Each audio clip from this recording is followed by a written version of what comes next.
All right, hello everybody. 11 o'clock on the dot, so we're going to get kicked off here. Thumbs up if you can hear me.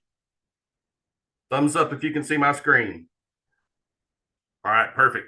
So, hey, I do see a couple of faces on here that may not be intended for this one. You're more than welcome to stay, but this is the desired monthly budget Zoom call.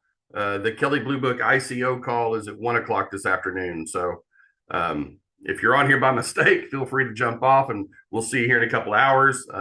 If you're here on purpose, well, we're glad that you're here. So, hey, we're going to jump in and get started. The purpose of these Zoom calls for the sales folks that are on the call right now, we talked about this on our Managers Friday call last week, and that is one of the big buzzwords, the big keys going on in automotive right now is the word affordability. And it's always been a very important thing that we talk about, with the customers. Ultimately, at the end of the day, if we're showing them a car that they can't afford, then all that we're doing is wasting everybody's time.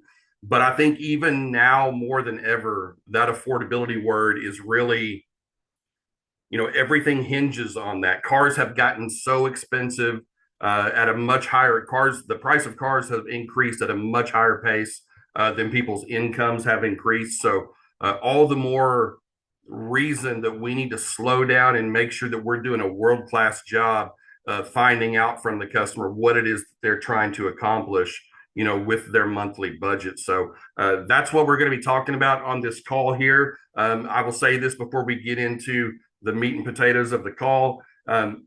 If you have access to the chat, make sure you punch in your name, position, and dealership over there so I can get you logged in for attendance. If you do not have access to the chat, then make sure someone from your dealership emails me to let me know who all was on this call. I know we had a couple of dealerships yesterday participate that did not send a list of their salespeople in, so let's make sure that we do that. Okay, that being said, we're gonna jump in and we're gonna get moving forward here. So, whether it's the monthly budget area of the guest sheet or actually just any area of the guest sheet itself, it's not about getting information, it's about getting good information. And one thing that we don't consider often when it comes to the guest sheet is a lot of your ability as a sales consultant to get good information on the guest sheet. It actually starts at the meet and greet. So here's what I mean by that. If you're going out there to greet a customer, if you don't look professional, if you don't sound professional, if you don't engage with the customer in a way where you're already starting to lower their defensiveness, maybe starting to establish some customer comfort, if you're not doing those things, it is going to be much, much more difficult for you to be successful at getting good information on the guest sheet. So it all starts with, what do you look like? People are shallow. People are judging you off of what you look like. And I don't just mean, are you did God bless you with good looks, right? I mean, also, what are you dressed like? What is your body language? What is your posture as you're approaching that customer? What kind of handshake are you offering the customer? Are you making good eye contact with the customer? All of those things matter. If I do a poor job on my meet and greet, then it's going to be that much more difficult for me to get the right information on the guest sheet. So, I always like to start with where things actually start. And good information on the guest sheet starts with a good meet and greet. So we're going to move forward with this call, assuming that you've nailed your meet and greet. So we're coming on in, we're sitting down with the customer. We start going over our guest sheet. We're not going to get into the vehicle selection or trade information. Again, we're going to be focusing on this middle section of the guest sheet right here, desired vehicle budget. Words matter when you're dealing with people and when you're dealing with psychology. And the monthly budget is the first part on the guest sheet that actually has any sort of personal tie-in to the customer, right? Most people are going to tell you exactly what kind of car they're here for. I mean, that's why they're here. Most people aren't going to have any issue giving you the information on their trade, right? But for some reason, when you get to the monthly budget, it becomes a little bit more personal to folks and they play this part a little bit closer to the vest, right? So you're going to get all sorts of responses when you try and get this. Some people are going to give it to you naturally. In fact, most folks will give you this information if you ask for it properly. But other than them, you're going to get some people that go, hey, you know what? Don't even worry about that. All I'm worried about is the bottom line number. Or, hey, look, I don't need to worry about payments. I'm just going to write a check. Okay. Or you don't need to know that stuff right now. I just want to make sure that you've got the right car. And we'll touch on some of those later. But for right now, I just want to make sure that we are nailing the basics right here. On yesterday's call, we had a few folks bring up, this one customer, this one time that said this one thing. Look, that's not what training's about. Training's not about those 5% customers. Training's about how do we get really good at the 95% of our customers out there. So when I personally was sitting down with my clients back in the day, after I found out the information as far as what they're looking for, it was very important to me that my customers felt like I was very curious about what they were trying to accomplish. The way that I was trained was this. I find out the car and then I say, Mr. Customer, what kind of monthly budget, what kind of monthly payment were you trying to achieve? They say $400, right? And I go, okay, 400 up to, well, I don't know, maybe 420 and not to exceed. And it was like super robotic, right? So I noticed that didn't really get the kind of results that I was wanting to get. And it's because it comes out canned and robotic and fake when you're just boom, boom, boom like that. There are certain parts of the guest sheet where your questions should come fast and furious. This is not one of those areas. This is where we need to slow it down. So let's see who's on this call over here. So I see Preston on the call from Weatherford. So Preston, you don't need to talk, but I'm going to be using your name as we move forward. So if Preston Walker is my customer, then when I get to the monthly budget, I'm going to slow it down. My pen is not going to be in my hand anymore. It's going to be down on the desk. And I'm kind of leaning back. Oh, we can call him Chuck E. Cheese. All right. Well, then his name's Chuck for the rest of this call. So I'm sitting down with Chuck, right? And my pen's down. I lean back slightly in my chair. My voice kind of slows down a little bit. And then I'm going to say this. Instead of me just coming out and saying, hey, what kind of monthly payment were you trying to get to? Which is what the vast majority of salespeople say. I'm going to say this. Hey, you know what, Chuck? There's one thing that I know almost everybody's thought about before they come to the dealership. And that's, what kind of monthly budget they're trying to achieve. So go ahead and share with me, like on a car, like you just told me that you're looking for, what kind of monthly budget were you trying to achieve? And then it's very slow and it's methodical. Okay. And if my face shows concern for the customer, and it comes across totally different than me having bad posture, leaning forward on the desk, pens in my hand, just doing an interrogation and saying, what kind of monthly payment were you trying to be at? 500? Okay. Up to, oh, and not to exceed. Like, I hope everybody sees just the difference in those two ways of asking for this information. One way is a robotic word phrasing that they've probably heard every other time they've ever gone to buy a car. And one way feels like it's coming from somebody who is actually concerned about what the customer is in fact concerned about. So slow it down during this part right here. We want to have a conversation. I get them talking about that. And if you'll notice, I try not to use the word payment on here. Instead, I focus on the word budget. I kind of save that word payment for later on when I'm actually negotiating on the pencil. But on the guest sheet, I like to talk about the monthly budget. I think people are more likely to show some flexibility and maybe, let's just call it what it is, maybe lie to me less if I'm calling it a monthly budget. Look, if they've read their articles on how to negotiate, if they went to Chat GPT and said, hey, what's the best way to negotiate against a car salesman? Everything they're going to read is going to basically tell them, don't worry, don't discuss monthly payments. Just work that bottom line drive out number. Okay.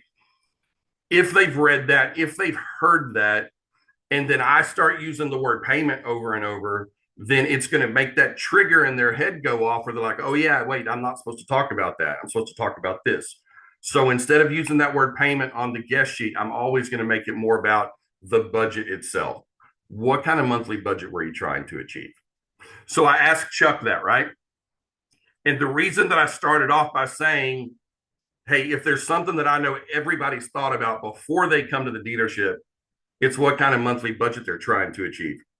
I started saying that first because I was running into a lot of people that would, when I would ask a question of what they were trying to achieve, they would say, we really haven't thought about that yet. And so by me making that preemptive strike against it by saying, I know everybody's thought about this, it kind of takes that excuse off the table for the vast majority of those customers, right? So Chuck tells me $600 a month. And instead of me immediately going up to, I go, okay, great. I always like to use the word great because they're not expecting to hear it. Okay. And I go and I lean forward, I write down 600. Now my pen's down again. And I say, hey, Chuck, let me ask you this.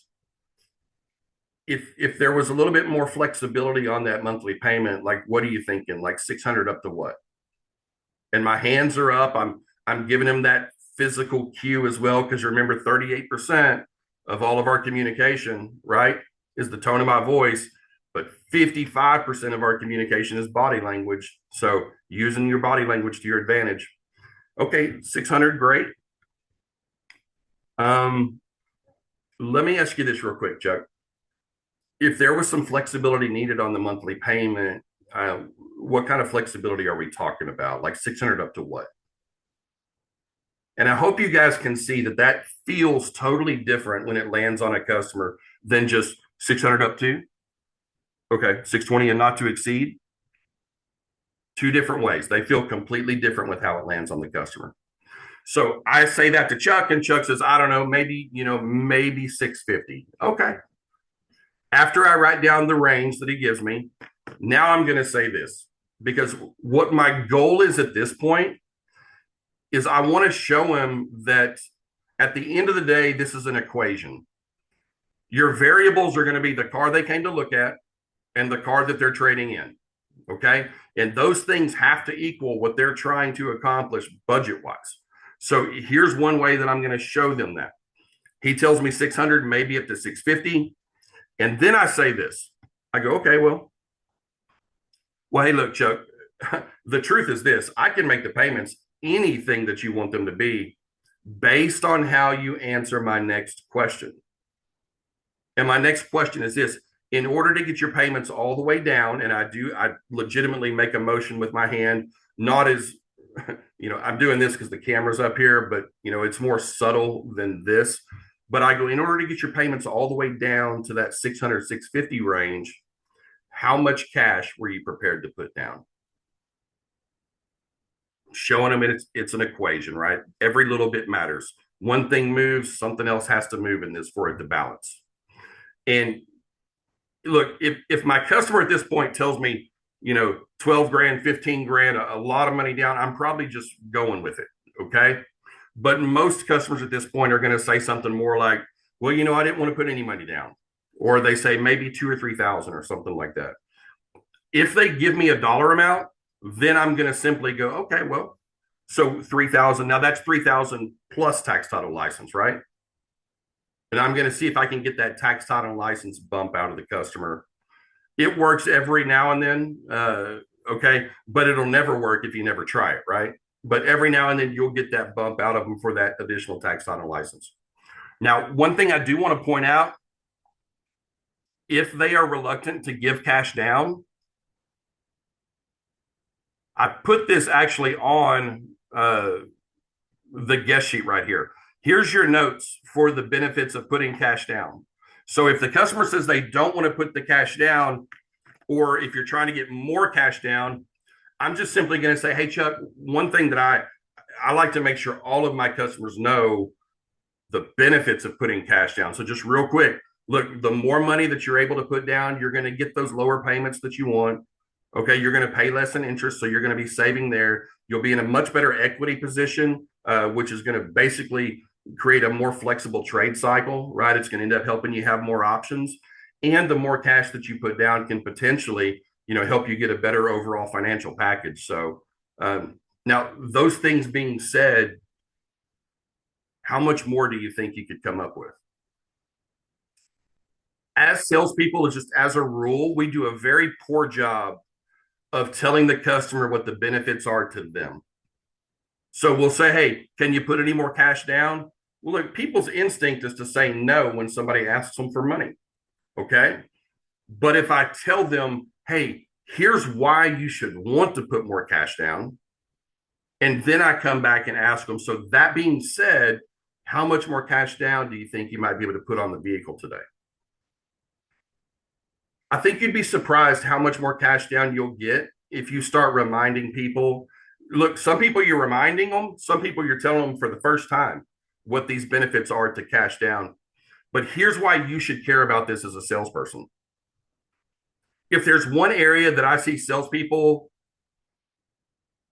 run away from the fastest, it's cash down.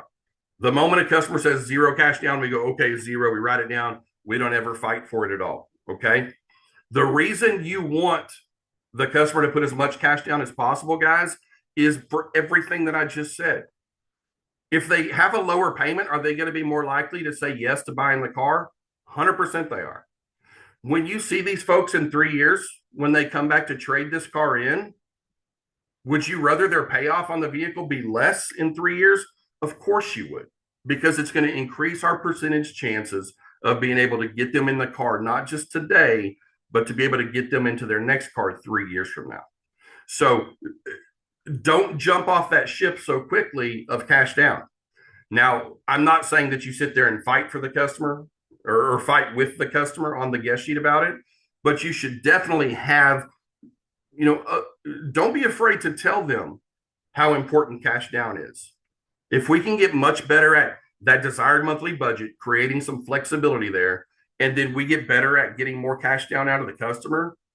And cash down, guys, does not always have to be in increments of 500 and thousands, right? If they're putting 3,000 down, look, let's be real, guys. If somebody tells me they're putting 3,000 down, do they have 3,200 if I ask for it? Give me a thumbs up if you think they do. We know they do, right? Look, it's not like these folks legitimately have exactly $3,000. Okay. If somebody has 5,000 down, they've got 5,350 if you'll ask for it. And all those little things help add up over the course of your car deal, right? If we win a little bit here, and we win a little bit here, and we win a little bit here, and we make them feel like they won a little bit here, ultimately at the end of our car deal, that's where it's all going to come together for us. So again, I'm going to roll through this one more time, and this will be on the video. I'll post this video to the training website so you can come back and revisit this if you need to. But here's how it would go. So again, Chuck is my customer, and we get to the budget part. I slow down. I kind of lean back in my chair. My hands are up. It's a non-aggressive posture. And I go, hey, Chuck. So look, if there's something that I know that everybody's thought about before they come to the dealership, it's this. They put a lot of thought into, what kind of budget that they're trying to achieve. So let me ask you something. Based on the type of vehicle that you told me that you wanted up here, what kind of monthly budget were you trying to achieve on this? 600? Okay. Okay, well, great. Now, when you say 600, Chuck, if there was some flexibility needed, what are you thinking? Like 600 up to what? Okay, so 625 is maybe where you could go to. Okay. Well, hey, you know what, Chuck? The good news is this: we can get the payments to wherever you want them to be based on how you answer my next question. And my next question is this: in order to get your payments all the way down to this 600, 625 range, what kind of cash down, how much were you going to be able to put down on the vehicle today? Just $2,000? Okay. Now that's 2,000 plus tax title license, correct?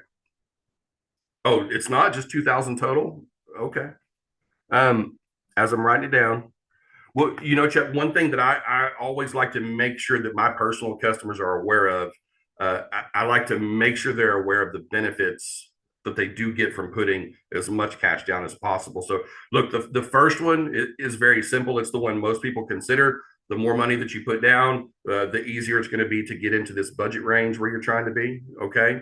But another big one is this, not only do you get those lower monthly payments, you're going to pay less in interest over the course of the loan. This is a big one also for people. You're going to be in a much better equity position. And what that means for you is, whenever you decide to come trade this car in with me, you're going to owe less on the vehicle, right? Which is going to help us be able to get you out of this one and into whatever you want, 2 or 3 years down the road. And another thing is this: the more money that you put down, that can potentially, help you get a better overall financial package, from the different lenders that we have. So let me ask you, Chuck, that being said, I mean, how much more than the 2,000 do you think you can come up with? I don't know, maybe 2,200. Okay, well, great. Whatever you get, you get. All right. But that's how that flow should be. It should not be aggressive. Your posture should not be aggressive. It shouldn't be rigid. We need to be having a conversation when it comes to this part right here, because this is the first time that it's become personal to a customer. For those of you who are maybe newer on the call, maybe you haven't experienced this yet. But for those of you who have sold cars for a while, you've seen it before. Once you get to the payment part, your customer changes. They get a little bit more defensive. They get a little bit more tense. So I'm going to use my own voice inflection. I'm going to use my own body language to help create an atmosphere of relaxation when we're talking about this. We don't want rigid. We want relaxed when we're talking. So look, I just wanted to roll through that a couple of times. And now I do want to give you guys a chance to ask questions. So if there's any certain part of this or maybe different scenarios that you're running into that you want to pick my brain on, now would be the time to do that. You can either do that through the chat. If you have a question, type it into the chat. Or if you have access to your microphone, wherever you're set up, you can unmute yourself and ask your question there. So we'll turn it over to you guys. What kind of questions do y'all have?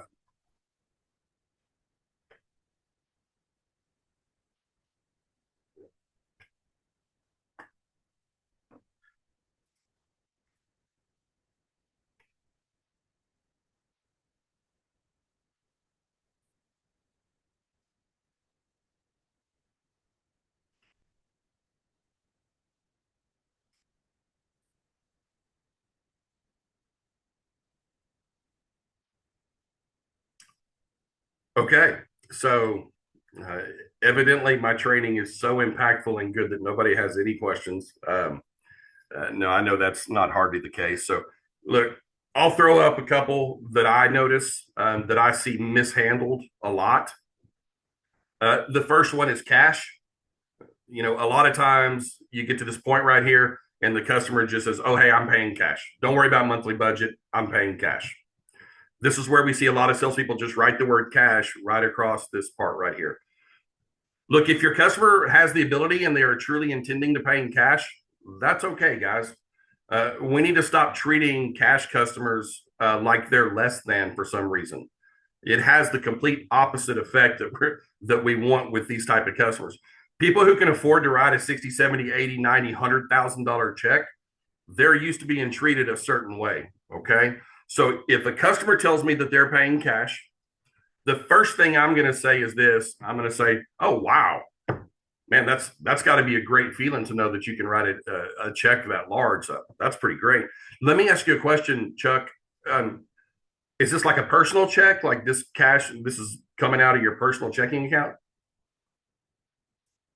What you'll find is if you'll start down that pathway, first of all, I make them feel good for having the ability to pay cash. I feel like that helps open the door to the conversation that I want to have. And that's this. So is that going to be like a personal check that you're writing coming right out of your checking account? Because here's why. A lot of these customers that roll into your stores and say that they're paying cash, they're not really paying cash. They've got some other sort of outside lender. It's a pre-approval letter from somebody that told them to tell them they're paying cash, or it's a credit unit they belong to that they've talked to, and the credit unit said, "Just tell them you're paying cash." Look, guys, the reason those other lending sources do not want the customer discussing payments with us, it's because they know that more times than not, in fact, drastically more times than not, we're able to meet or beat whatever they have interest rate wise from a different lender. So that's why they're telling them to do that. Okay. That's why on the guest sheet, we want to do a good job of trying to figure out, is this customer legitimately paying cash, or are they just kind of using that as a smokescreen because they're doing something else? Now, I don't necessarily want you, and I'll let you verify this part with your managers, but I never wanted my guys out there trying to switch the customers from cash to financing during the guest sheet. Okay. Because look, guys, we haven't even shown them a car yet. We're 4 minutes into the salesperson's relationship with the customer at this point. So hopefully rapport is beginning to be built, but it's not established yet, right? So the last thing that we want to have happen on the guest sheet is friction with the customer. We do not want salespeople fighting with the customers on the guest sheet. If we're already starting to fight and have friction on the guest sheet, then we are losing that customer, okay? But I do want you to have enough time to get something written down in here. Here's why. Because when I, as the sales manager, am going to come into your office and do my early manager introduction, I'm a big fan of not coming in immediately on an early manager introduction.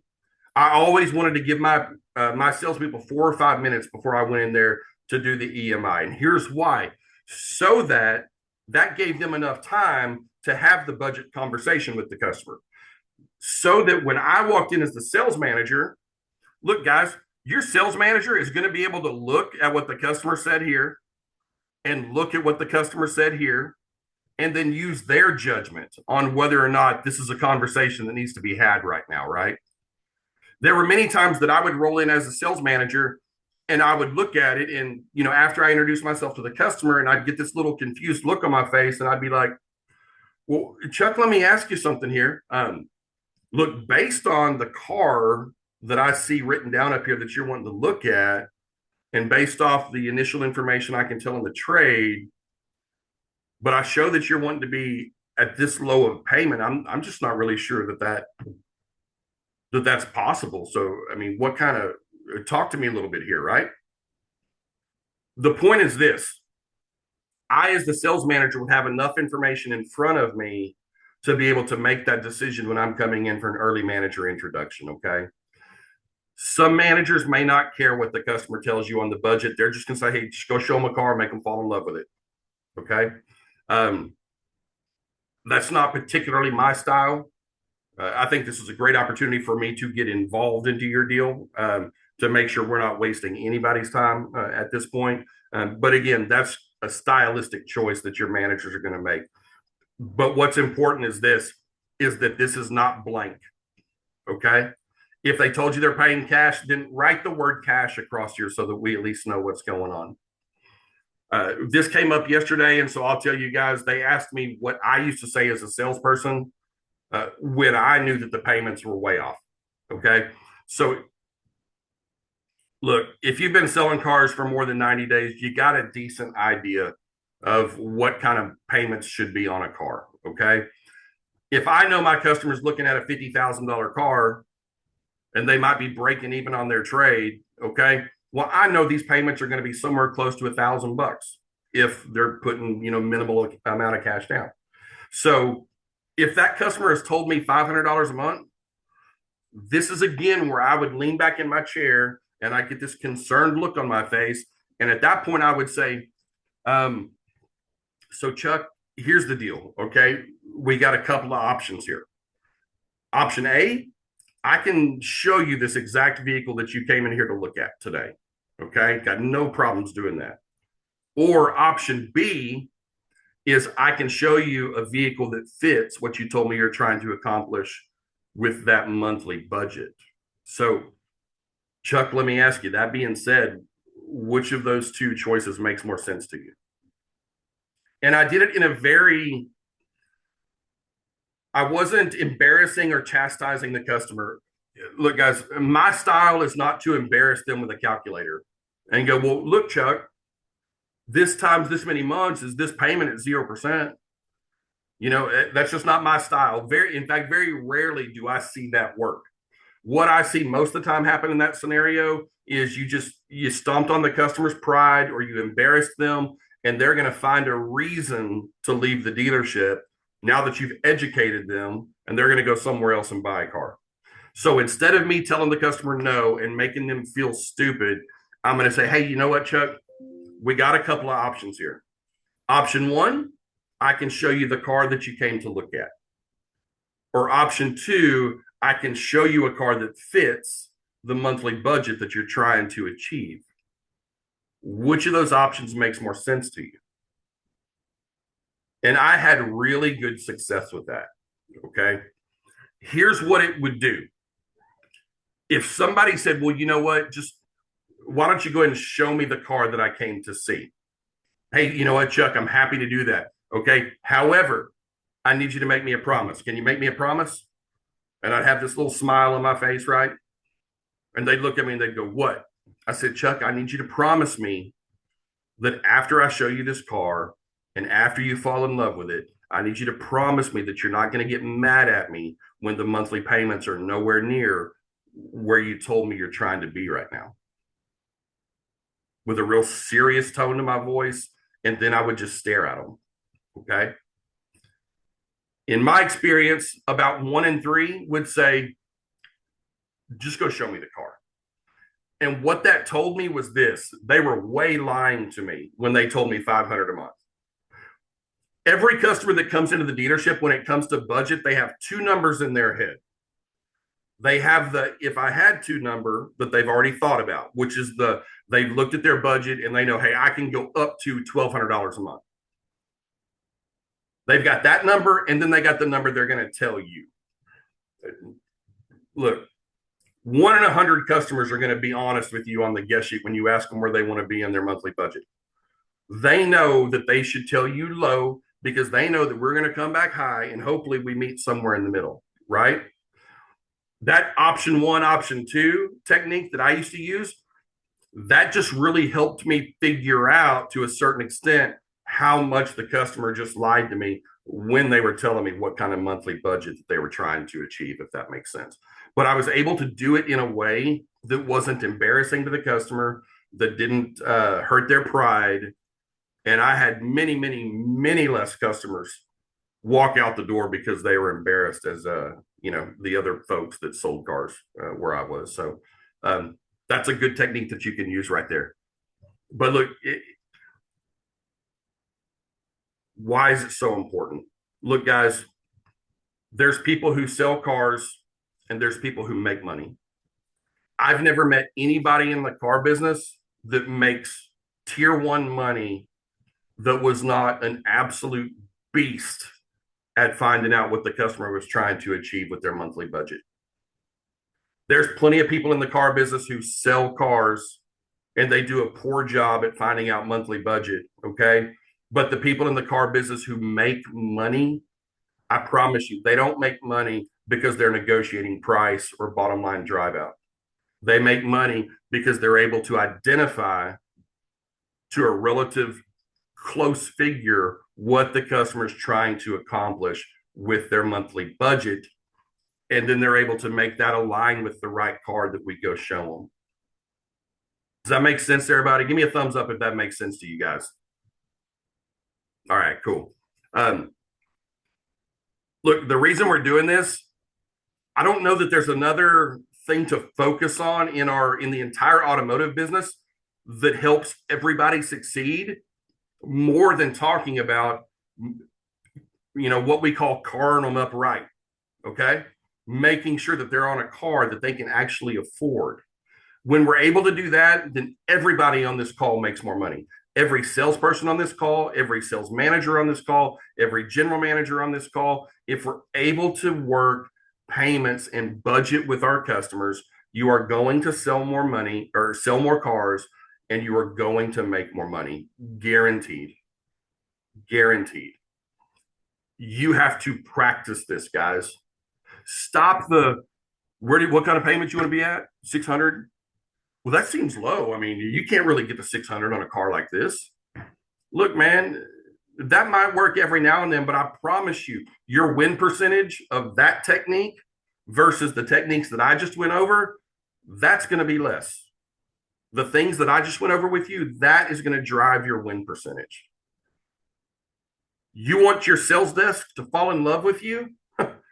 Start bringing on world-class guest sheets, because you know why? A world-class guest sheet turns into a world-class pencil. And when you have a world-class pencil to take to your customers, you're going to close them at a much higher rate and make that money, guys. So focus in on this. Find somebody else at your store. I'll have this video posted within the next 24 hours to the website. Go back. If you're serious about this, if you want to get better, go back and rewatch this. And then find somebody else at your store that wants to get better and say, you know what, let's practice this. Boom, boom, boom. Stop practicing on customers, start practicing on each other. Okay. Anything else before we jump off this call?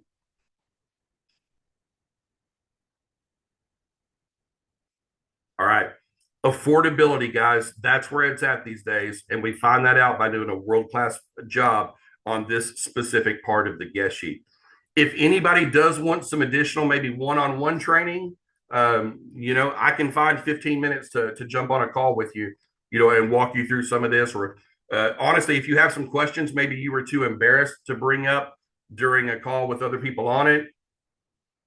I'm a safe space. I feel weird saying that terminology, but I'm never going to call you out or embarrass you. If you got a question about something, maybe that you're even embarrassed to talk to your sales managers about, hit me up, shoot me an email. We'll figure out a time. We'll jump on a phone call, and I'll help you guys out any way that I can. So, last thing before we end it, make sure you got your information put into the chat.